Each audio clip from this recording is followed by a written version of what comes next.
naging eksena sa pagitan ng mga operatiba ng Philippine Drug Enforcement Agency at ng nahuling supplier ng ususan Taguig na si Totong Tinga.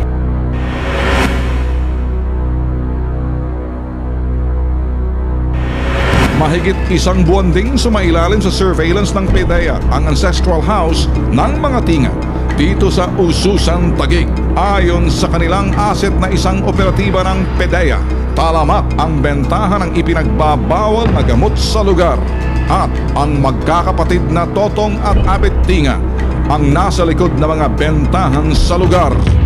Matatandaan nitong nakaraang Abril ay maswerteng na imbitahan ng Bitag at Mission X para idokumento ang matagumpay na drug bust operation ng PDEA sa Ususan, Taguig. Halos isang kalye lamang ang pagitan nito sa ancestral house ng mga Tinga. Kaya ngayong buwan ng Hulyo, kasama ang grupo ng Bitag at Mission X, muli naming na-cover ang isa pang drug bust operation na ikinasa ng PDEA sa Ususan, Taguig. Ang target, ang magkakapatid na Totong at Abet Tinga. Sa surveillance video na ipinahiram ng PDEA sa Bitag at Mission X, 23 ng Mayo nang una nilang isagawa ang surveillance operation sa pamamagitan ng isang PDEA asset.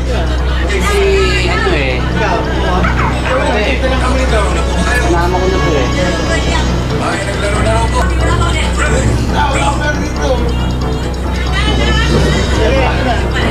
Ito, puta kapag sa'yo na ako dumiretso. Minsan magpapasabay sa akin mga kasama ko. Atol, bonus mamaya.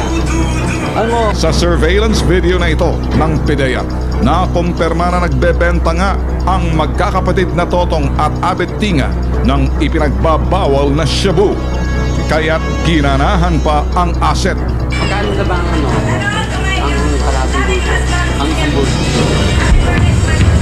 Subalit, hindi pa dito natatapos ang transaksyon ng asset at ni Abet. Pagkatapos sa bahay ng kanyang kuya Totong, may ibang negosasyon pa itong ginawa. Lingid sa kanyang kaalaman, nakakasa ang surveillance video ng kasama niya na isa palang asset ng PDEA.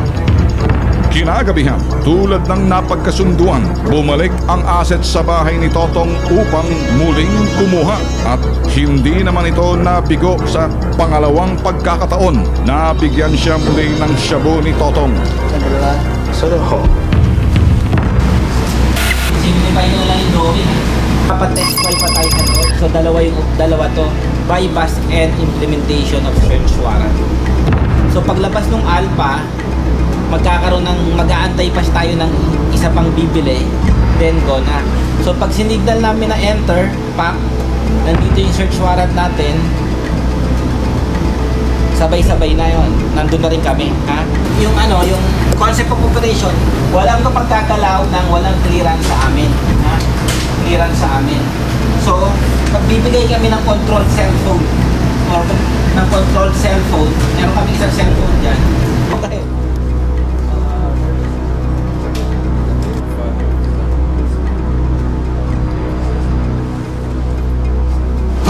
Hoy!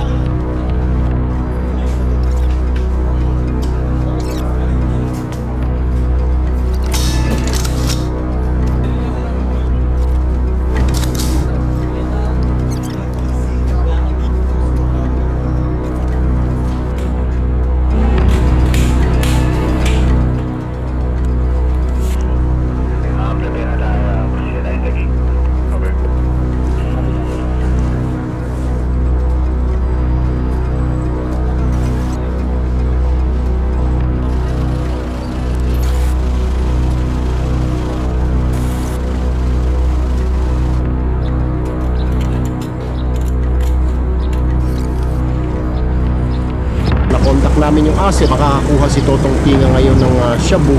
So para may distribute na naman sa kanyang mga suki o sa mga nangangailangan, yung mga addict doon sa kanilang lugar. So popostehan na naman ng grupo ng PDEA, ng Bitag at ng Mission X yung lugar na yon. Pag nag-positive na, antayin na lamang ng tawag ng grupo namin, yung tawag ng asset, pag meron ng laman na shabu doon sa bahay mismo o sa ancestral home ng mga Tinga. So on the way na itong grupo, nagre-ready na kami at tutulak na kami doon sa Ususan, Pasig.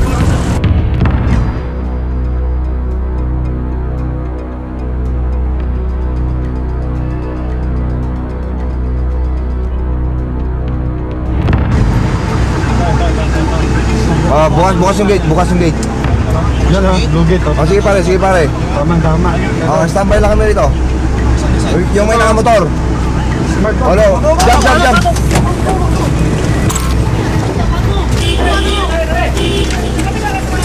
Nel, ako dyan, Nel.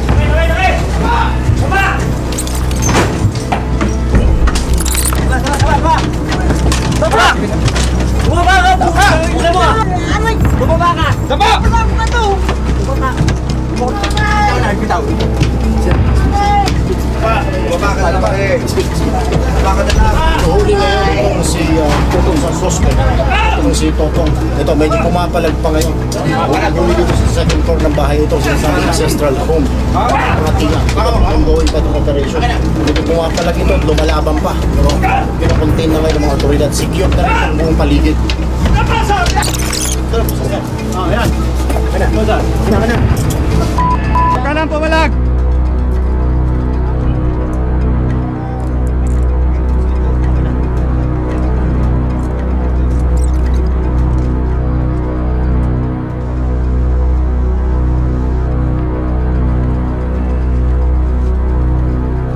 Sunod na tinungo ng operatiba ng PDEA ang bahay ni Abet Tinga.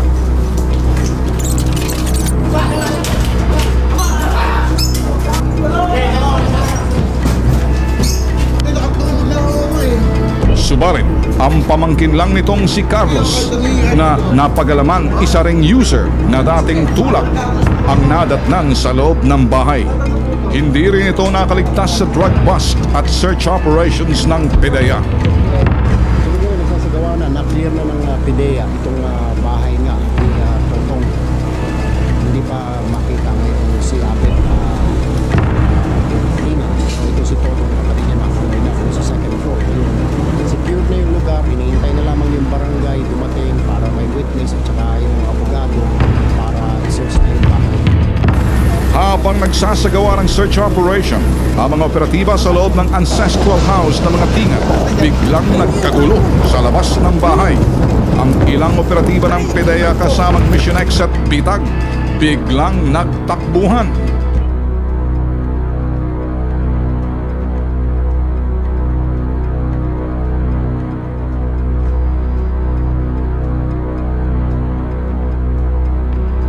Hulog sa bitag ng PDEA at Mission X ang tatakas pasanang si Abet Tinga.